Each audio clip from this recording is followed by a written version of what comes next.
And wonderful. And Joe, could you lead us in the Pledge of Allegiance, please?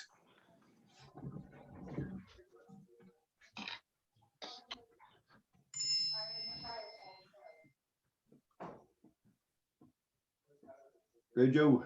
He might be on mute. Well, let's just go then. I pledge allegiance to the To the flag flag of the United States of America and to the republic for which it stands, one nation, under God, indivisible, with liberty and justice for all. Please pause for a moment of silence.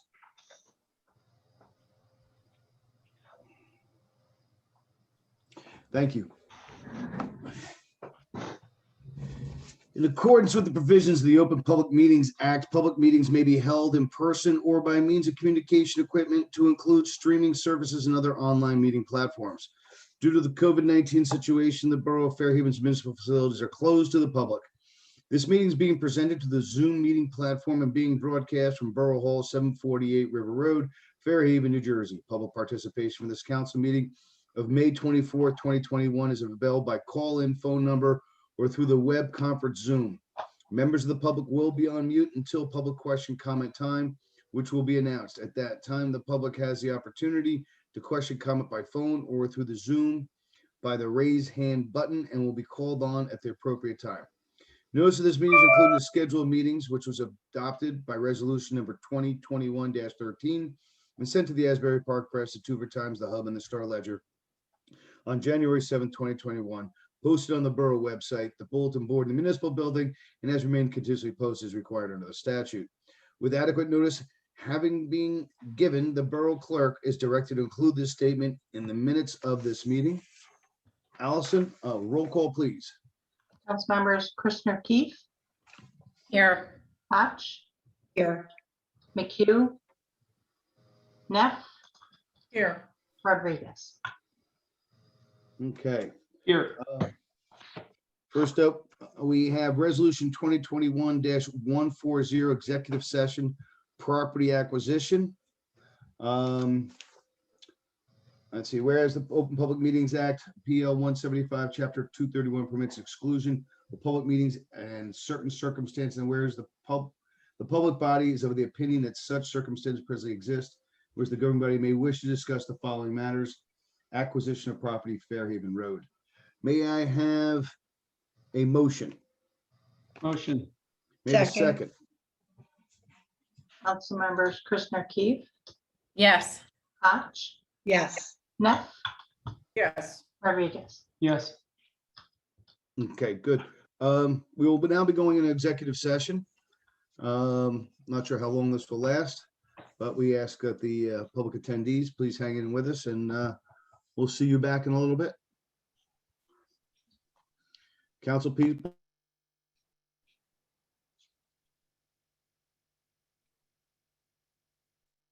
Allison, was he going to say go on mute and turn your cameras off? Is that what you're on mute right now? Okay.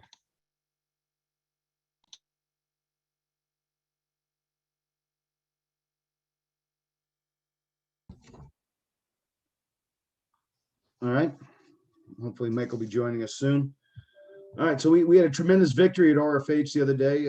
Proclamation celebrating Rumson Fairhaven Regional High School's rowing team Stotesbury Cup victory. Whereas Rumson Fairhaven Regional High School's rowing team attended the 94th annual Stotesbury Cup Regatta, world's largest high school competition, featuring 185 high schools and 4,000 to 5,000 athletes from around the United States and Canada. And whereas the level of competition, especially the top level, is elite, with many of the schools being private or all girls private schools where rowing is the #1 sport in the school. And whereas Lauren Anderson, a senior at RFH, and Mary Cardiello, a junior at RFH, won gold in the varsity women's 2x, beating a crew from California by 5 seconds for the win.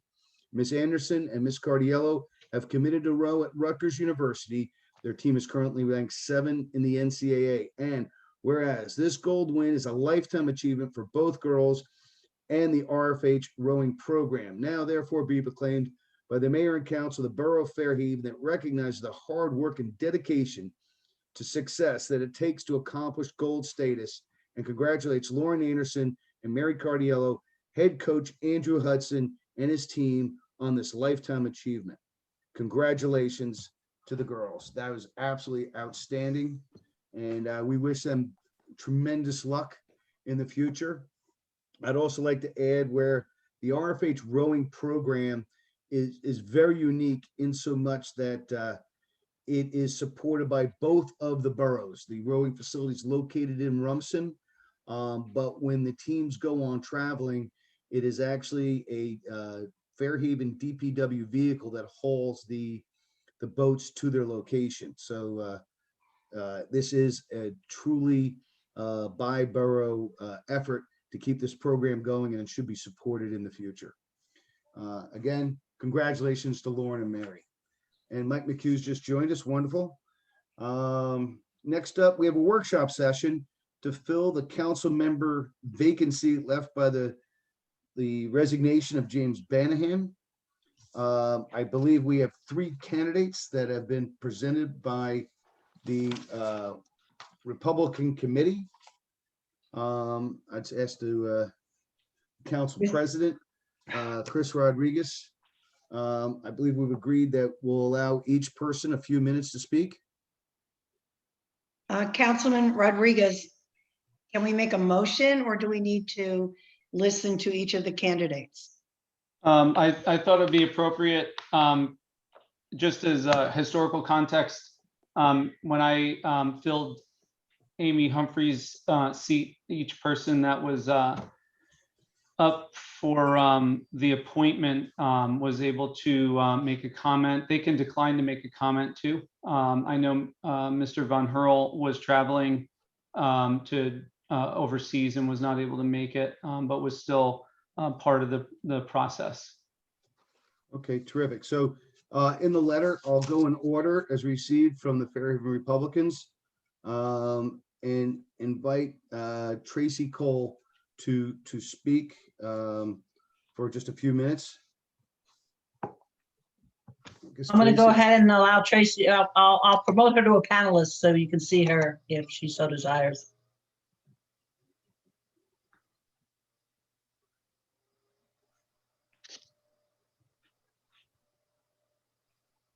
Tracy? Yes, hi, Okay. one moment.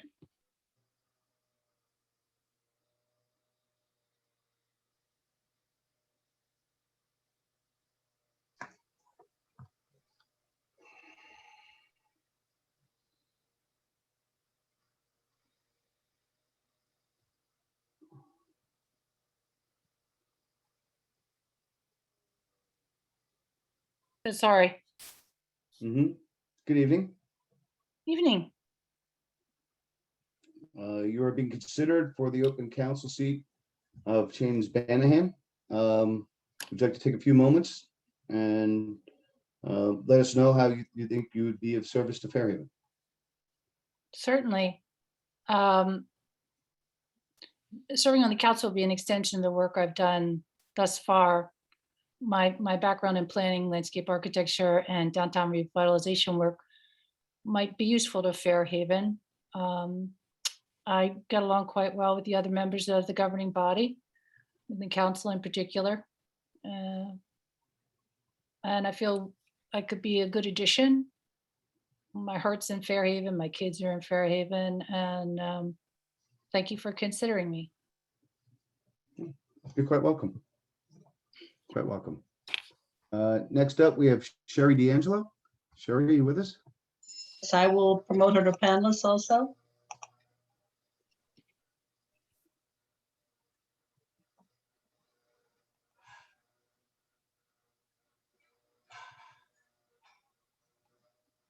Good evening, Sherry. Hi, how are you all? I have to apologize. I was not prepared to make any sort of statement. I thought you all were just making your decision based on our resumes that we submitted, but I am happy to answer any questions anyone has. As you all know, I'm currently a member of the Board of Education And I would be stepping down from that position, obviously due to a conflict if you were to select me. Mhm. But if you have any other questions, I'm happy to answer them. And I'd be confident with any of the three of the names that you all have in front of you. Thank you very much, Sherry. Thank you. And last, Susan McCabe, Suzanne, excuse me. So sure Suzanne is in the Maybe she didn't know. attendees. Oh, well. Well, ladies, thank you very much for your interest and being with us here tonight. With that said, Council President, do you have a nomination? I'd like to nominate Suzanne McCabe. Okay, we have a nomination for Suzanne McCabe to fill the seat vacated by James Banahan. Do we have a second?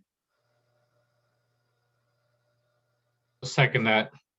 Okay, any discussion? Seeing none. Allison, roll call, please, for the nomination of Suzanne McCabe to fill the council seat vacated by James Banahan. Council members Krishna Keefe, No. Koch, Yes. McHugh, Yes. Neff, Yes. Rodriguez. Yes. Wonderful. The motion carries. Suzanne McCabe will now be filling the seat.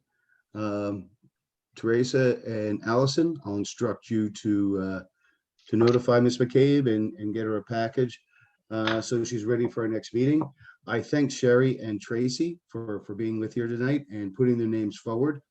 Public service is a lot of work and it takes a lot of consideration, and we thank you very much for offering your time and energies for the better of the borough.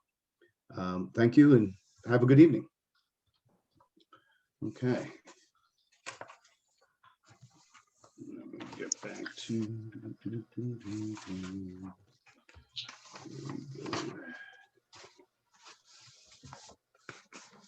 There we go. Okay, great. All right, next up on our workshop session, we have a tree appeal from Ryan Fetters, 703 River Road. We have a recommendation from our town forester, Bill Brooks. That's included in the package. Are there any questions? Seeing none, may I have a Mr. motion? Fetter is in the audience if you wanted to speak, Mayor. I don't know if you do or you don't, but he is in the audience. He's here, but I think, would anybody like to hear from Mr. Fetter on the council?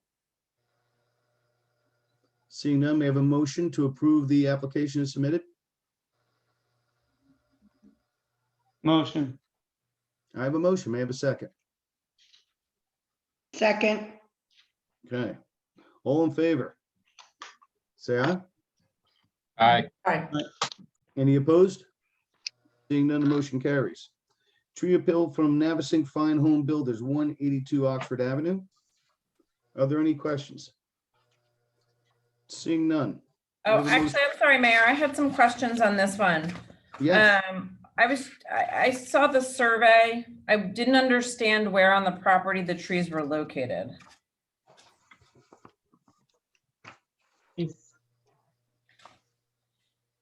There was a survey and then there was a sketch. The sketch was a little bit unclear. mm-hmm, I see, let's see, it looks like two circles. It looks like two cedar closer to the structure and then two black locusts at the back of the property, at the rear of the property. okay. The ones at the rear of the property, what's the problem with retaining those trees? Could not tell you except that the homeowner, let's see, they're 14 inches and they're listed as hazards. And black locusts are typically hazardous. The forester considers them to be weed trees. Hazardous, their limbs are very heavy when they get older. When they lose their limbs, they can cause a tremendous amount of damage, but it's listed as a hazard. Right. just as a matter of process, we see a lot of these tree applications. Mhm. If a tree is considered hazardous or dead or something like that, is it included in the tree count on the property? It is. Yes, It's all So- the trees on the property regardless.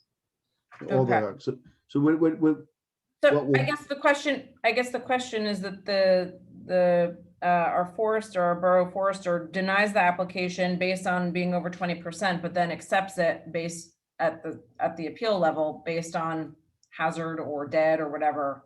Mhm. Shouldn't we kind of be making those evaluations in conjunction on the first application rather Well, than having a He two-step he doesn't have a choice if it's over 20%, it has to be appealed because that's what the ordinance says, that they're not allowed to remove them. But once it goes to the governing body, he gives his opinion on whether or not he thinks and why he thinks that you should grant the waiver is really what he's doing here. Yeah, I'm just, do any denials for being over the 20% ever not appeal and not get permission to remove the trees? I mean, I'm just wondering if there's this way to simplify this process. Not that I'm not happy to hear about the trees in Fairhaven, they're very important. Have to amend the ordinance in some way, shape or form, Meg, I would think, but as long as I've been here, I've never seen an appeal be denied. I'm not saying it hasn't happened, Allison It has. has, so there you go then. We've denied them in the past, and the other thing that, that our forester will do is negotiate for replacement trees. Fairhaven's very unique. We have very rich soil. At the turn of the last century, the town was pretty much all farmland, and then over the last 100 years or so, we have a forest that's grown. We've developed a tremendous crown above the municipality, and we're really at the point where some of these trees are like elderly people are beginning to age out. So, as homeowners come in or property owners come in and develop their properties and remove either 20% or clear cut and or significant specimen trees, we are seeking to replace those. And we see this as an asset. We're balancing a homeowner's property rights to do with their land as they see fit versus the greater good to the public of having the crown of trees and all the benefits that brings. So that's why we do go through this process.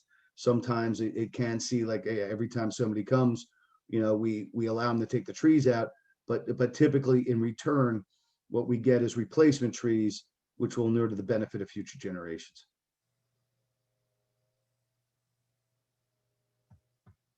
All right. So with that said, may I have a Can I motion? ask a quick question, Mayor? Yes.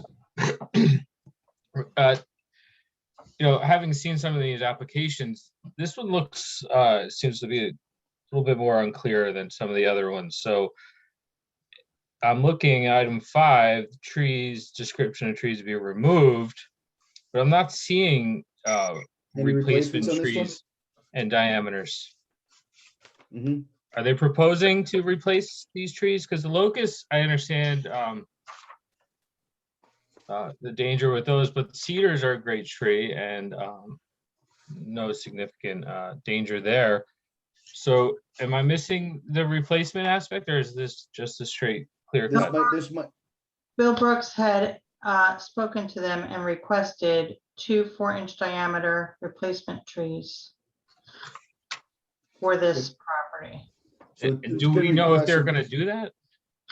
Sorry. Make it a condition of the approval. Says we are prepared to replace the removed trees with new trees as required by code in their appeal letter.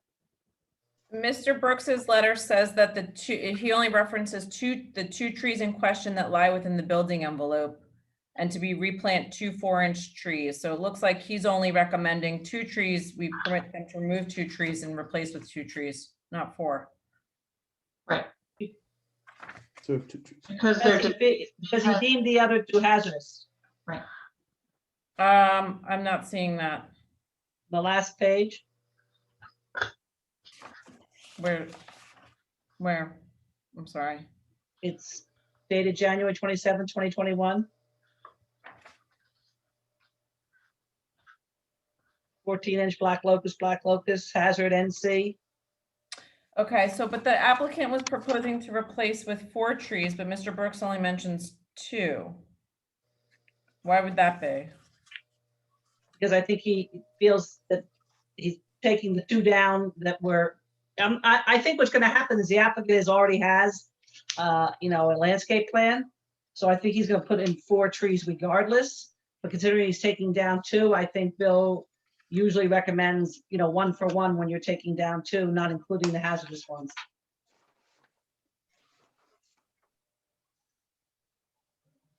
Let's see, okay, looks like in the January 28th letter, he references replacement of those 2 trees with other 2 trees, and then his most recent letter of May 18th references replacement of 2 trees.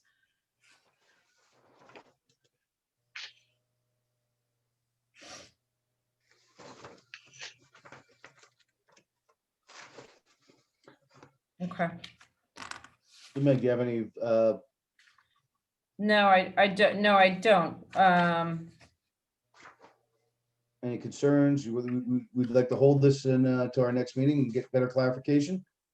No, but I'm imagining, these are the only 4 trees on the property. Or there were 4, I'm imagining the 2 have already come down perhaps. I guess he's citing the 20%, so it would be a clear cut. Yeah, Typically in Oxford, these lots are not very large, so. no, I understand. And this is a developer, okay.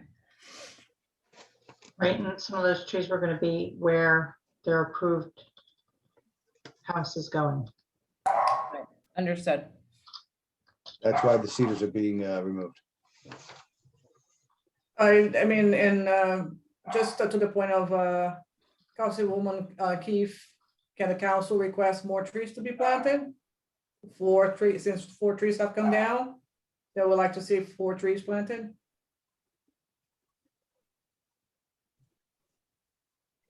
I don't know. Or is that outside of our purview? Just also trying to understand the process. Well, one, we have a question on process. 2, it appears we have confusion on what's actually being replanted. So to that extent, what we'll do is I'll let this carry into the next meeting so we can get clarification. Yeah, it might be good to find out why we're not requesting 4 to be planted. Or if there is a landscape plan, let's have it presented so we can understand. Fair enough? Have a motion. Good. Everybody in the council's in agreement to table this until the next meeting. All right. Next, request from the Fairhaven PTA to waive the municipal code for consumption in the parks. Teresa, would you like to give us a little background to this? I was initially reached, Superintendent McNeil originally reached out to me and said he had a request from the PTA on behalf of the 8th grade parents that they utilize the tent that's in Fairhaven Fields for the 8th grade graduation to hold an after party for the parents, which I told is tradition, but they usually host at a restaurant, but due to COVID, they did not want to do so. So you have in your packet the email from Jenny Lucci requesting that they are allowed to use the tent that evening. Either that evening or the evening before, depending on rain. And they want to have Brennan's cater it, and they want to be able to purchase alcohol and consume alcohol in the park as part of the parent celebration. Okay, so to the council, what we're doing is we're granting permission to waive the prohibition against alcohol in Fairhaven Fields. I spoke to Superintendent Sean McNeil, so that the school has no liability in this issue. What they've done is they've cut 2 lease agreements with the tent. So once the graduation is over, the tent will no longer be leased by school district, and now will be leased by, I guess, the PTA and or a group of parents, provided that we can get a some sort of certificate of insurance from the organization. I would make that a condition of the approval. They've already submitted it to DJ. They've already submitted to DJ. Thank you very much. Harmless and all the insurance that's required. So we have everything here, and Fairhaven being the party town that it is, I believe this is a worthy cause. Can So, I ask a question? yes, please. Is there any way of making this a one-time deal that if the parents were to choose to do this again next year, they would have to ask permission again? Oh, yes, they would have to. This is just for this one evening. And this is, I think because of COVID, hopefully next year they'll be able to move back to a restaurant or some other Hopefully we'll be back at the Raven. relevant venue, yeah. Mhm. Any other questions? All right, may I have a motion? I have a quick question. Yes, Mike. I totally am sympathetic to these parents and COVID and everything, but I just, I would like to see some sort of like written plan of cleanup. The process of cleaning up with this. I don't know how we could go about doing that, but it'd be late, dark. They could have the best intentions, but could miss things.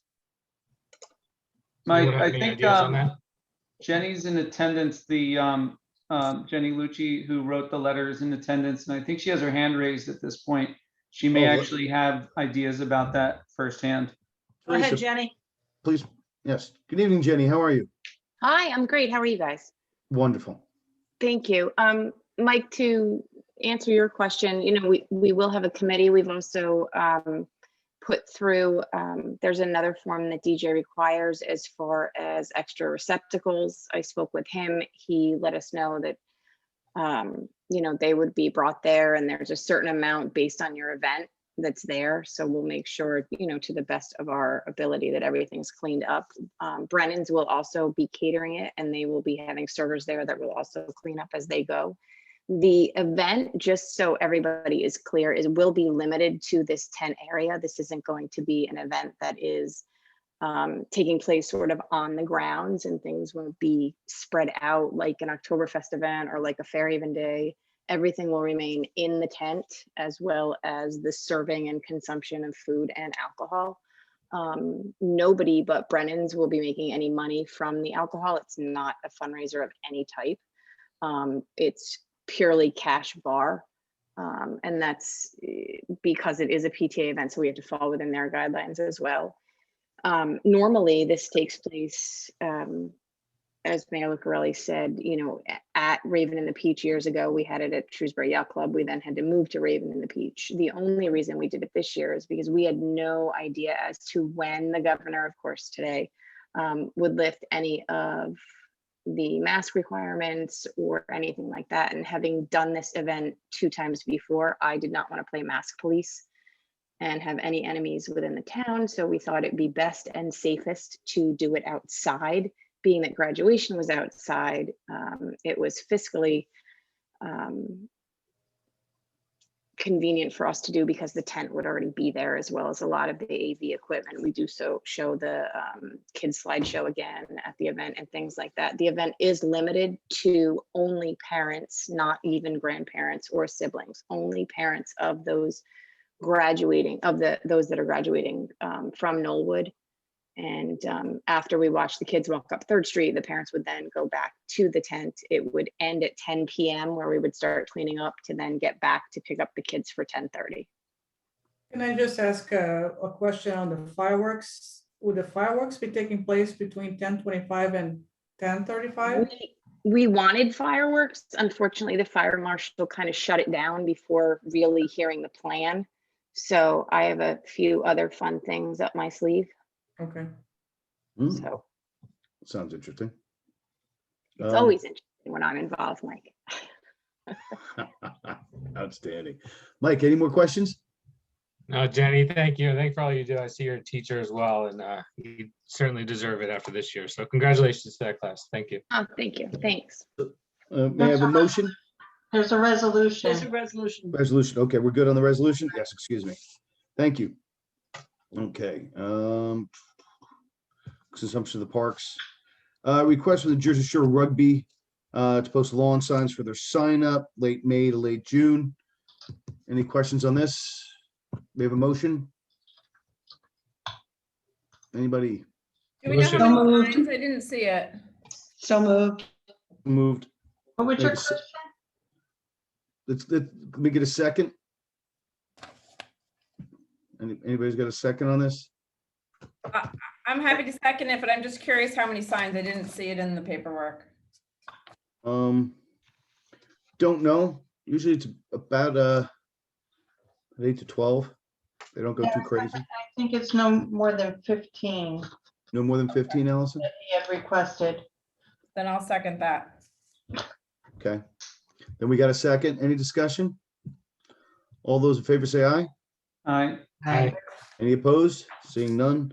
Also, I think we have the same request for the Knights of Columbus. Correct. Correct. They're having a blood drive. And when is their blood drive, Allison? I mean, next week, June 3rd, they're only gonna have 3 signs the day of the event at each of like Fairhaven Road and Ridge, Fairhaven and River, and over on Hants, I believe, just advertising. It goes up that morning, comes down that afternoon. Okay. May I have a motion on Knights of Columbus's blood drive? Motion. Second. Okay. Any questions? Seeing none. Signal approval by saying aye. Aye. Aye. Aye. Any opposed? None. Motion carries. Okay. Borough Hall Library opening. Teresa. Yes, Mayor, I'm pleased to announce that we have plans to reopen Borough Hall and the library to the public starting Monday, June 7th. We will be waiting for further details on the governor's protocols, and we will follow whatever COVID protocols we need to follow in order to make that safe for both our staff and our residents. The entire central office staff has been vaccinated, which is very positive. And we will be following our summer hours, which does give the public the ability to come to Borough Hall at night, which many of our public really appreciates. We will be open in the central office Monday through Wednesday from 8 to 4, and on Thursdays from 8 to 8, and we'll be closed on Fridays. Our staff will still maintain their usual numbers of hours to do that, and I think I'm optimistic it'll go smoothly. We have precautions in Borough Hall already, and we'll have hand sanitizer available, and I'm looking forward to be able to have the public come in. Wonderful.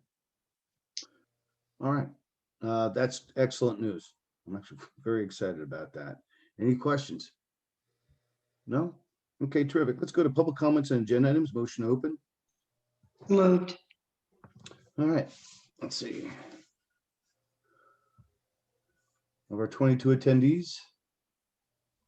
Does anybody Raise have your public? hand if you'd like to be heard on an agenda item. I've got Marty Egger has her hand up. Yep. I'm gonna allow Marty to talk. Go ahead, Marty. Okay, can you hear me? Yes, we can. Okay, thank you. Not on an actual agenda item, so I don't know if I'm allowed to bring this up, but it was a previous agenda item. And actually, Marty, if it's not about an agenda item we have here before we go in and take action, I ask that you just hold on for good of the borough, and then we can discuss it then. Of course, Okay. thanks. Oh, you're quite welcome, quite welcome. Okay, I'm Tracy gonna- Cole. Go ahead, Tracy. Hi, I had a question on the consent agenda.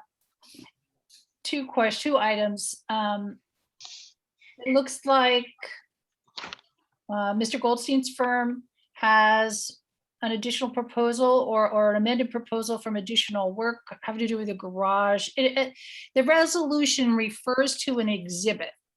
The exhibit is not included in the information that we received. I don't know, do the council members have the exhibit? There's no way for the public to know the scope of work nor the cost of the work that is being proposed? Allison, Teresa, could we shed some light on this perhaps? The council members I know have a copy of the proposal, and it was discussed in executive session. Whether or not it's been posted as part of the agenda packet, I'd have to defer to Allison. Oh, Allison, you're on mute. No, So I think, I can't recall if somebody could look up the number. This is for I think additional I'm happy to go with the services. proposal, Mayor. Yeah, we'll take up the proposal. This is for additional services to design a storage facility for the OEM adjacent to the police building, which also has the dual purpose of providing bathroom facilities for the community center park. And at what cost? What are the fees for this? We are getting that. work? I assume that's in Exhibit A. yes. Okay, that you guys have Exhibit A, but we don't have it. It's referred to in the resolution, however, the exhibit is missing from the attachments or was left out. Tracy, if I'm following your point is that you can't make a public comment on the agenda item without the full scope of the agenda item. Is that what you're kind of getting to? That's correct, Councilwoman. I'm saying that as a member of the public, I'd like to know what this piece of work costs and what the scope of the work would be. I'll read that, Tracy. While it sounds like it was set forth in Exhibit A was excluded. I apologize for that, Tracy, but I'll read you the proposal. Their additional fee through bidding for the design and all the documents related to bidding and ultimately construction will be $20,500. Their additional fee for construction administrative services to oversee the building, $7,500. The total for those phases through construction administration will be $20,500 plus $7,500 or $28,000 equal. They don't anticipate reimbursables exceed $500, and at max would be $28,500 if the reimbursables came in at the $500 max. So Teresa, I have to ask you to add that up for me because I'm not that fast. It's $28,500, Tracy. It's $20,500 plus $7,500 is $28,000, and then reimbursables will not to exceed $500. So the total authorization here for the proposal is $28,500. For the garage and bathrooms from design through construction. Yes. Okay, as a follow-up question, I'd like to know, and perhaps this is a question for Mr. Cannon, but what is best practices? What is the guidance? What are it seems to me that this is information that is supposed to be put in place to protect the public's right to know. The public has right to know. So why was it excluded? And what are best practices in terms of putting that information in or waiting till a member of the public asks?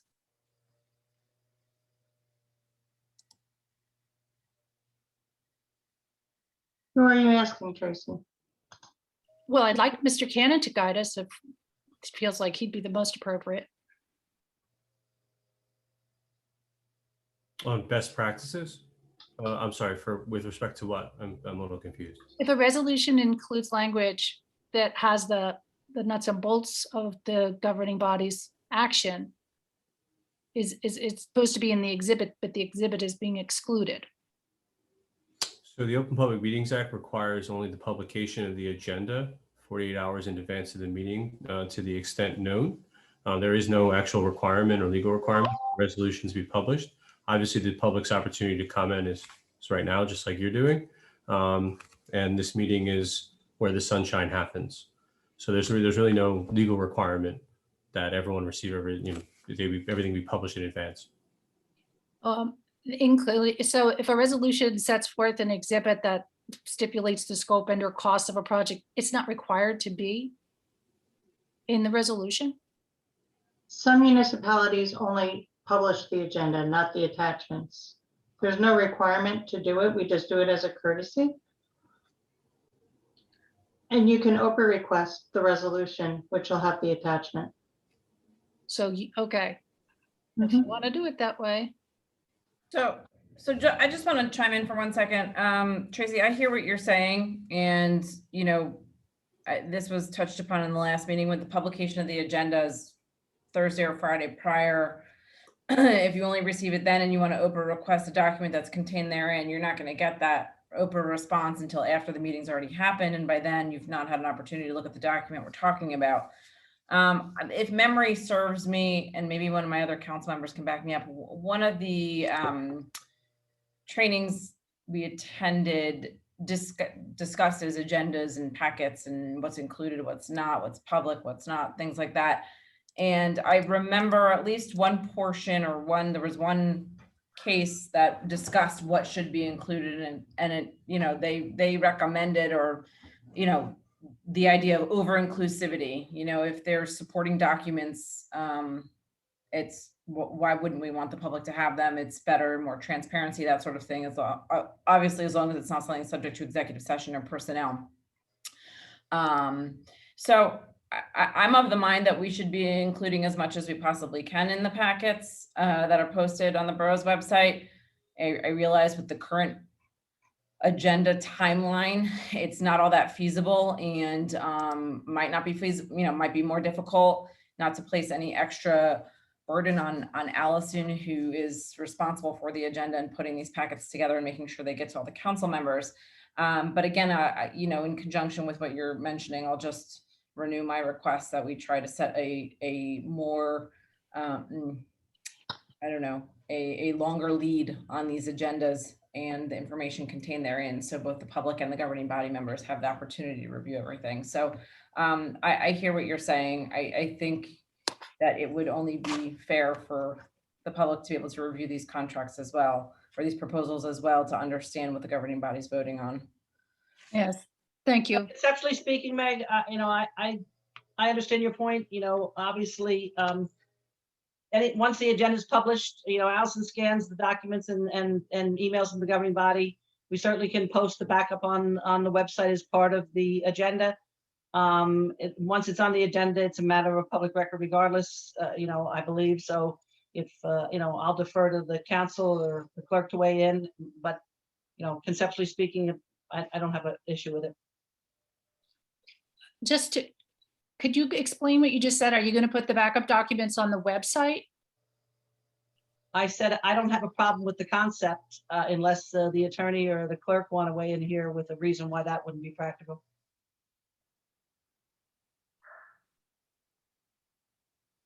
I think, Well,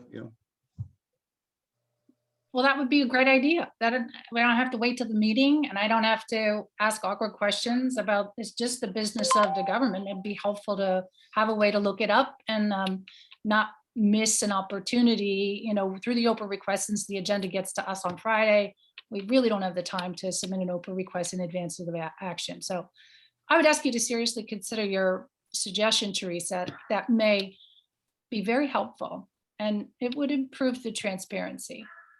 That's Thank you fine. very much. Request after this meeting, and you can get the resolution once it's signed. Yes, but you will have already, the governing body will have already taken action. And I would like to know in advance.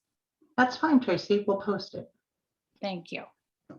so it's Thank always an you for evolving the process. opportunity. Always evolving process. Anybody else? Let's see what we have here. Oh yeah, House House Lady. Lady 7. Who could that be? Go ahead, Ruth. Funny, this comes up basically because you mentioned Office of Emergency Management and adding additional facilities. It was originally stated that essentially the police department would be a storage, office, locker room building with not a lot of public access or being there. But the other thing, when you said Office of Emergency Management, it suddenly dawned on me that nowhere in this conversation have we discussed again a cooling center or a warming center. If this Office on Emergency Management has to have a place for people to go, where are they going to go? This isn't for people to go. It's for storage for OEM, and it's provide bathrooms to the community center park on borough property. Well, I think a place for people to go with bathrooms is a wonderful idea. Because last year, I believe it was last year that it was so beastly hot for a while, the community center was designated a cooling area, but the air conditioning didn't work, so it wasn't accessible. I think the town has to think more about this. We in the utilized plan. Pick Hall for that last year, Ruth, when you said it worked. We opened Bicentennial Hall. It has Wi-Fi. It's a fine, cooling. It's a very nice facility. I was there. I don't think it's all that comfortable. Thank you. Okay. All right, I don't see any more hands. Motion to close. So moved. Okay, there we go. Approval of minutes, May 10th, 2021, regular meeting, and May 10th, 2021, executive session. Motion to offer. Motion. Oh, wait, Okay. I cannot. I'll motion it. Second, Okay. I have a second. Roll call, Allison. Councilmembers Christopher Keith, yes. Koch, Yes. Hugh,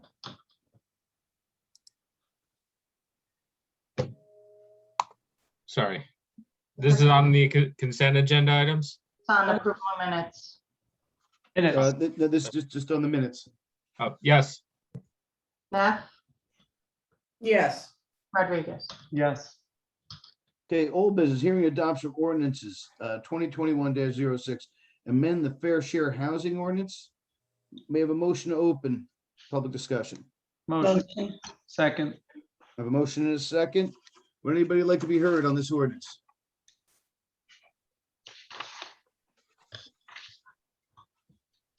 Seeing none, motion to close public discussion. Motion. Second. May I have a motion to offer, please? Motion. Second. Okay, Allison, roll call, please. Councilmembers Christopher Keith, Yes. Koch, Yes. Hugh, Yes. Neff, Yes. Rodriguez. Yes. Thank you. Okay, next up, 2021-07, amend chapter 2 to update junior firefighters auxiliary regulations. Motion to open public discussion. Motion. May I have a second, please? Second. Would anybody like to be heard on this? Seeing none, motion to close. Motion. May I have a second? Mike Second. had a second there. Oh, he did. I get a second, thank you. Motion to offer. Motion. Second, Roll call, please. Councilmembers Christopher Keith, yes. Koch, Yes. Hugh, Yes. Neff, Yes. Rodriguez. Yes. Okay, new business. Mr. Mayor, may I have a moment to talk about the budget under old business? Would that be appropriate? Or do you want me to save it for the good of the borough? About the budget. Well, we're just about to go to finance. Okay, you want me to wait till the finance report is Normal done? business. Up to you. I can wait for the good of the borough too. Let's wait for the good of the borough and then we'll go from there. Okay, we got, because let the council. So the finance report, Councilwoman Neff.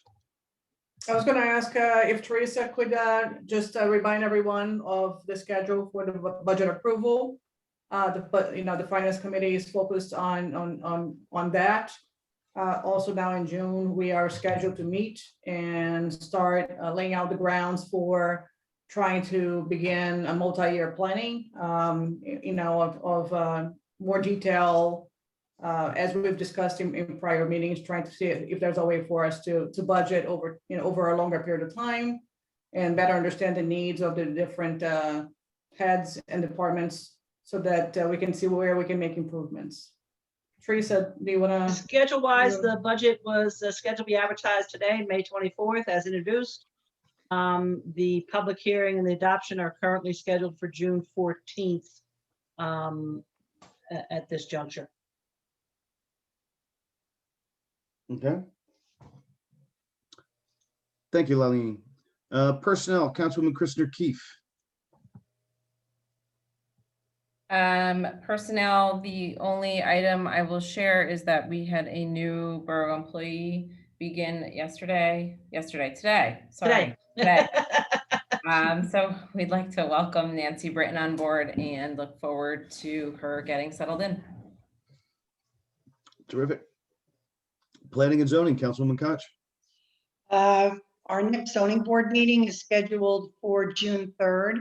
We also have a secondary meeting scheduled for June 17th, but as of right now, there's no agenda for that meeting, so it is uncertain as to whether or not there'll be any applications for that meeting. Our next planning board meeting is on June 15th. For Parks and Recreation, next Monday is Memorial Day, and there will be a ceremony in Memorial Park. However, we ask that only veterans and families of veterans attend. The event will be live streamed for everybody to watch on the Facebook page for the borough. So they'll be able to watch the ceremony in that way, but we're trying to limit the attendance in the park. The second thing I'd like to share with our residents is that the multi-purpose space work is now complete in McCarter Park. The turf has been laid down. Residents are already using it in lots of different ways. All sports, exercise, stretching, working out, all of that. So it's been a very nice addition to our park. Thank you. Excellent. Thank you, Betsy. Please fire an OEM, Councilman McHugh. Thank you, Mayor. Promising trend with the COVID numbers. We are at 11 active cases. So we're in the right direction. I'll keep saying that just for the historical record until we get down to 0. Hopefully soon. The other thing, some people have been asking about the fire department. I don't know if people have seen their statement, but they are still considering the fair and will vote on it in their June meeting. So further word on that to come. That's it. Thank you. Thank you very much, Michael. And engineering, DPW, and borough facilities, Councilman Rodriguez. Thank you. Wanted to mention that based on our last few meetings, we and the letters that have come in from the planning board, we took action on the most recent facilities meeting to incorporate a couple of the ideas into the designs. That was 2 weeks ago. So we continue to move forward with designs for the police department, the OEM storage and bathroom concept, in addition to the DPW. So those continue to grind forward. We're happy with the progress, and hopefully the council will be happy with the outcome. I just want to say thanks to the community for being involved. I know we still get some comments, so we'll try to consider as many as possible. As far as engineering and DPW, I don't have anything further to report other than to say that we seem to be getting better compliance with the schedule for brush pickup and you know, far less folks putting things out of schedule in a particular zone. I see Rich is on. I want to turn it over to Rich if he's got anything else that he wants to report on from engineering. Nothing further to report. Thanks, Chris. Thanks. Thanks, Rich. Thank you, Chris. Terrific. That brings us introduction of ordinances 2021-08, amend affordable housing development fee ordinance. Teresa, will give us a primer This on is a this? very simple amendment to the original ordinance that the borough adopted. In meeting with my internal staff, my zoning officer and construction, and our tax assessor, it became apparent that when it came to certain renovations, it was difficult to pinpoint when the fee ordinance, the development fee ordinance should kick in. And we agreed that renovations that require a C of O, which would mean that they would be significant renovations, not, you know, doing small renovations in your house. Most times you'd have to move out and they'd be doing major renovations to the house. So we put that in to make it more clear for everyone, our staff as well as the public, on when that would kick in for renovations. Terrific, thank you. Allison, I just have it here as an introduction. Do we need a motion, a second, and a vote to introduce? Yes, we do. Okay, thank you. May I have a motion to introduce 2021 amended affordable housing fee ordinance? Mayor, could we just have discussion for a moment? Okay, I just had a question really about the timing. If the development fee is imposed on when on any sort of either renovations or reconstruction that require a CO, I remember there was like a timing piece to this. Does that Yes, it is, Meg, but it would kick in coordination to the original adoption date, which don't hold me to this, but I believe it was the 26th of January. I'm sorry, Teresa, I'm not being clear about the timing piece. There's a timing piece that requires the tax assessor to give an assessment of the increased assessment on the renovation. Yes. And so how does that fit with the CO piece? Well, because it would fit, because they would know by when they submit plans to the construction office, they'd be able to tell by the scope of work in the zoning office that this would be a significant upgrade that was going to require a C of O. I believe the tax assessor does an initial evaluation, and then ultimately when they complete the project and they close out the permits, he reviews whether or not that initial value that he placed on him on the improvements is accurate. I don't know that it's in this document. I recall there was, it should be in this document, in which there was the fee ordinance. If the tax assessor did not perform his assessment within a certain, like, I think it was like 10 days of a certain date, then the homeowner could do it themselves. I just wasn't, the word in here, when, is throwing me off. I think you're just saying the development fees will be imposed and collected to an existing structure that undergoes a change to a more intense use requiring a CO for reconstruction. It's not exact, it's not timing wise when when the CO is issued. Right, Is that that's right? true. They're Okay. tying it to that requirement, Meg. You are correct. Yeah, okay. No, I just want to make sure it's clear that the other timeframes aren't impacted. You know, you don't have to have the CO in hand in order for those other timelines to be triggered. Right, but I mean, it's not, I don't recall the 10-day. If you Oh, look no, at the here it is. collection, I'm sorry. I see in section E. yes, within 90 days of receipt of the notice, the municipal tax assessor, based on plans filed, shall provide an estimate of the equalized assessed valuation of development. Yep. And then within 10 business days, you know, of requesting the final inspection, because you're not going to get your CO until the final fees are paid, Meg. That's why the second time around for the final amount, you get 10 days, because we don't want to hold a CO up. Understood. That makes sense. Okay. Just want to make sure these jibed together. Okay. Thank you very much. So may I have a motion? Moved. A second? I have a motion and a second. Now that I have a motion and a second and the introduction is on the table, is there any discussion? Seeing no discussion as to when discussion is supposed to occur, may I please have a vote? Council members, Christopher Keefe, Yes. Hodge, Yes. Q, Yes. Neff, Yes. Rodriguez. Yes. Hearing and adoption will be July 12th. There you go.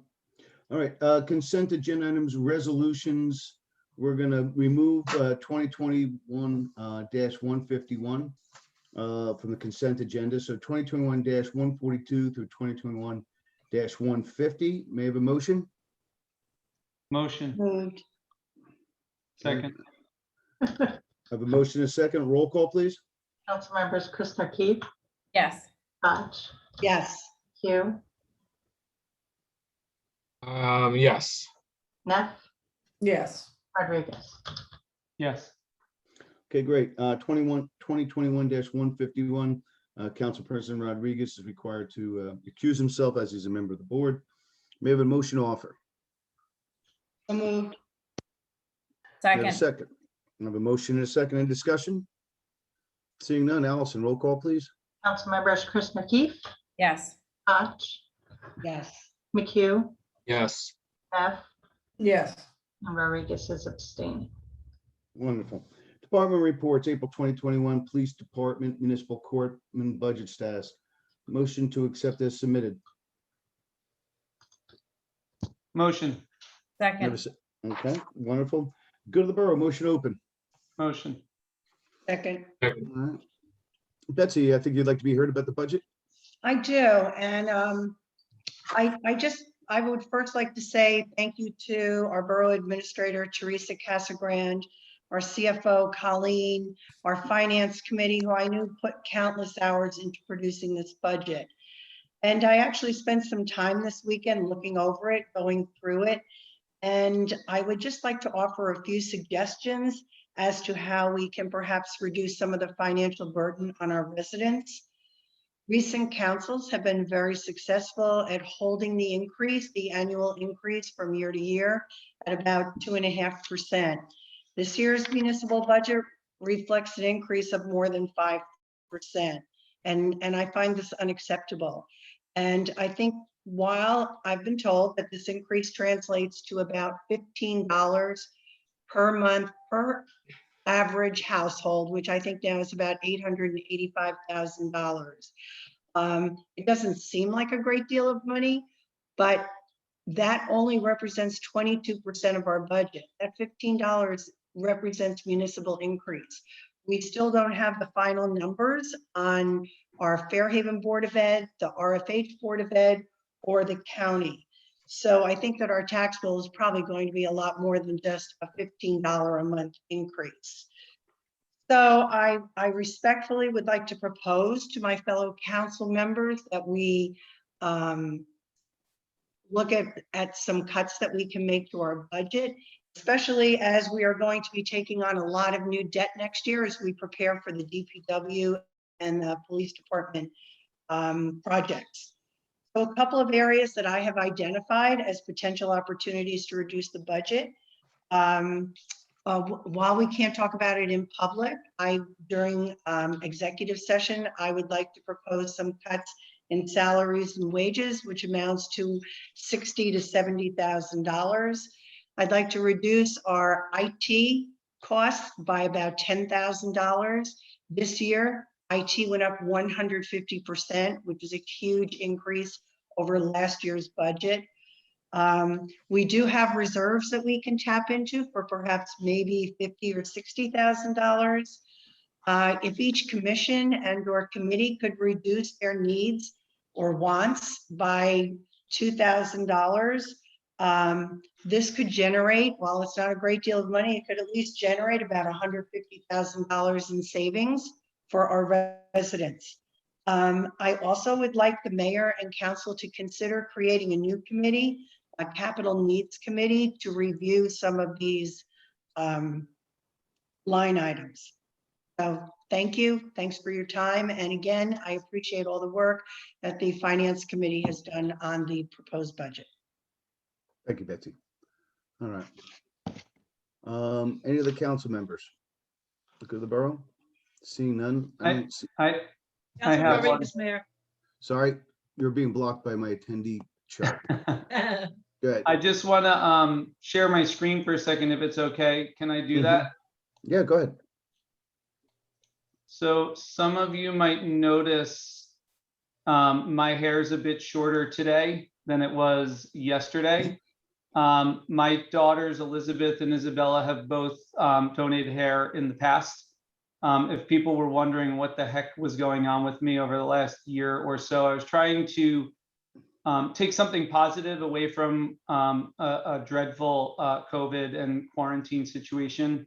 And so yesterday I let them cut it all off. It was sort of a family event. Now all three of us have donated hair. I think donating hair, Hair We Share was the organization that I chose. There are many organizations out there. These guys take hair with gray strands in it, which I have. But I was able to, many of these are 11 or 12 inches long. And just wanted to encourage folks to consider donating hair. For most of the folks that get these are folks that are dealing with health conditions. So it's definitely a worthy cause. And it's good to be back to normal. I feel 15 years younger and 15 pounds lighter. And maybe when I run or walk, I'm going 15 miles an hour faster. But I just wanted to mention to the community that there's opportunities to turn negative situations into positive ones. And with the help of my children, we were able to do that. So I just wanted to mention that. Thank you. Excellent. Excellent. Thank you, Chris. Congratulations on your haircut. All righty. I don't see anybody from the public. So that said, motion to close for the borough. So moved. All right. the- and motion to there's adjourn. Marty Oh, Egger, Mayor, put her hand sorry, up. sorry. Marty wanted to be heard. Marty. Go ahead, Marty. You can unmute Yes, I yourself. apologize, Marty. Oh, Good evening. thank How are you? I'm good. How are you? I appreciate it. I'm going back to the discussion that we had. Councilman McHugh was nice enough to suggest that he and also our engineer, Rich Gardella, might make themselves available for a walk down at the end of our Hance Road to sort of get some neighbors involved that might have some concerns or interest in the Hance Road Phase 2 project. Trish couldn't be on tonight, so I'm just following up to see whether or not there was a date that, you were able to settle on that we could put on our calendars to do that, or is this something that you're not going to be able to do? So Marty, that's, yeah. I'll take that as, I don't know if you were at the last meeting, but we did point out that the borough engineer doesn't have base mapping done yet on, for that area. And he really can't have an intelligent discussion on sidewalks or location or even the possibility of them until he gets his base maps completed. So there's no point in scheduling that meeting until we have those base maps. And I assure you, as soon as we have them, I'll reach out to Councilman McHugh and Councilman Rodriguez, and certainly I'm sure they'll be in touch. Okay, thank you very much. Does Thank that you, work, Marty. Marty? Yeah, to save everyone's time to have a good conversation. I think we need a little bit more information. So I think you're on that email chain with everyone when we get that information back. Right. We'll set something or set something up. Okay, and there's no timing in place yet for that additional information that you're waiting for, Rich? Do you have any kind of sense of when that might be? I know they went out and did the survey work. We're just waiting on the base map and AutoCAD work to be completed, submitted to us, and then I'll be able to overlay some sketches. So we can have a meaningful conversation. Okay, I'm just thinking, summer and people are anxious to get out and vacations are being planned. So as much advance timing as you could give me would be great. Or Trish, because I think she's the one who sent out the email initially. So we would appreciate it. Thank you very much. Thank you. Marty, Susan O'Brien. go ahead, Susan. Okay. I haven't said much about the proposed new police station. I mean, I definitely agree that we need something new. I saw the presentation a couple of years ago where photos were shown of the condition of the building. And then I took advantage pre-pandemic of actually doing a physical tour of the building. And, but it was interesting at the planning board meeting, I believe it was last week, Mrs. Brady mentioned that she thought that the building was way too big. And it got me thinking, because when Mr. Goldstein had done the presentation to the planning board a couple of months ago, he said that jail cells were not required, which sort of took me by surprise. I thought that the building was only going to contain required elements. So I'm kind of taken aback by that. And also Mrs. Brady thought that if the conference room were on the first floor, it could be utilized by more people of the public. I understand that there are security concerns about the police station, but I mean, we're a small town and we have to think about how to utilize all of our buildings and not be very specific about them.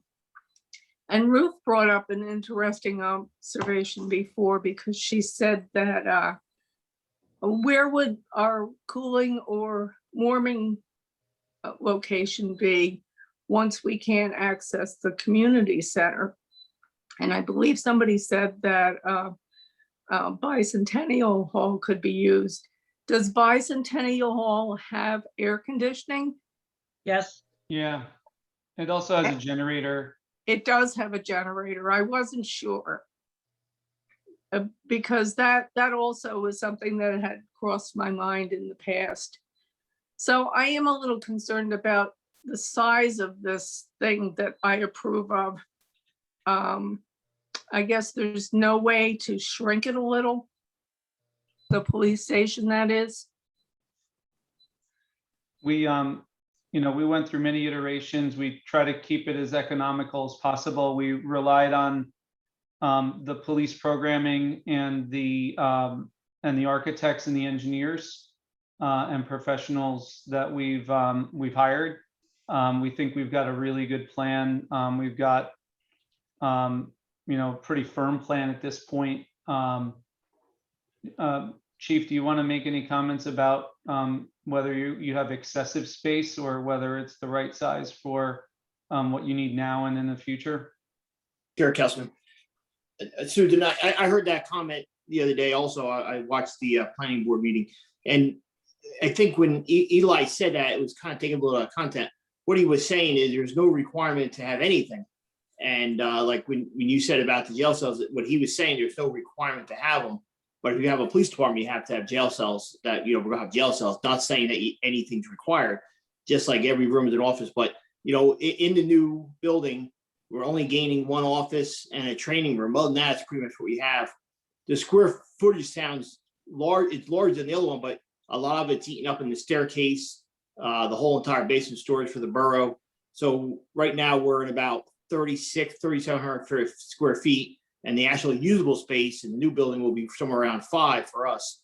The Sally Port eats up like 500 square feet. And like I said, the stairways eat up another problem. So about 1,000 of it is eaten up just by that alone. So as far as usable square footage, it probably only added maybe about 1,000 to it. So, but we only have one more office than we had, but there's a lot of requirements when you start building a new building that aren't in our building right now. And But Chief, we tried very hard. You do know that I definitely felt that we needed something different than what you now have your office space in. And we you know tried. that from the beginning.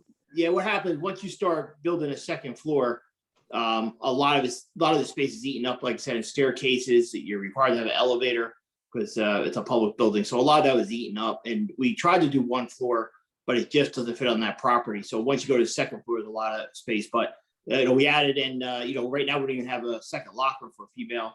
The new headquarters will have a female locker room, but the only thing that's really added in that building truly is a training room, one extra office. There's nothing else. And the offices are generally about the same size they are now. Oh, okay. I just want to add one thing that I have heard Bicentennial Hall referenced as Bic Hall. However, when you do that, we lose the reason why it's there. Because somebody 10 years from now isn't going to know what Bic Hall means. So please use Bicentennial Hall. We will be using Bicentennial Hall. The future of Bicentennial figures into into the plan. No, not and not refer to it as Bic Hall. Okay, you talk about the nomenclature, Bicentennial Hall. Okay. Absolutely. I just want to clarify one thing on Bicentennial Hall, Mayor. It does not currently have a generator, but as discussed, when we had to purchase a new generator for the police department, was just installed this past March. And the plan is to repurpose that for Bicentennial Hall as soon as the new building for the police department has another generator installed. Yeah. So Okay, the then point. let me interject then. What's going to happen this summer when it's hot as hell and we have no power? The generator will still be at the police station, will be in production and still in use. When we reopen with the new facility, that generator will move over to Bicentennial Hall. I understand that. So what are we going to do this summer when we You'll have- need a cooling station and we have no power? So if I could answer as OEM, you know, the Borough Hall has a generator that works, has air conditioning, so we have other plans. I mean, right now, our main place for OEM generally is the community center, simply because the location, right? It's simple. But, you know, Big Hall would be, Bicentennial Hall would be a plan.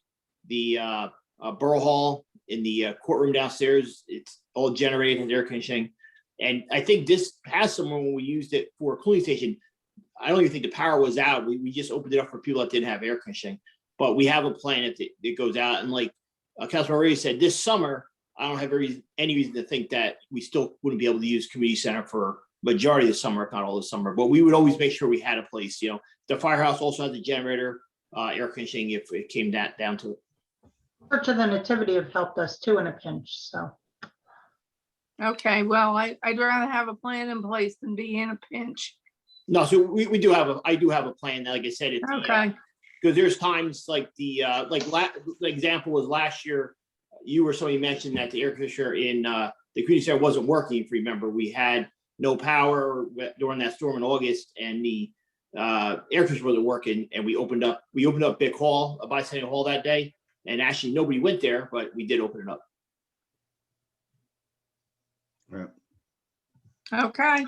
Exceeded our 3 minutes, but here we go. I don't see any other hands. So motion to close good to the borough. So moved. All right, thank you. And a motion to adjourn. So moved. Thank you very much. Everybody have a good evening. Thank you for your participation. Thank you, Mayor. Good night. Thank Good you. night. Night. Thank you. Bye.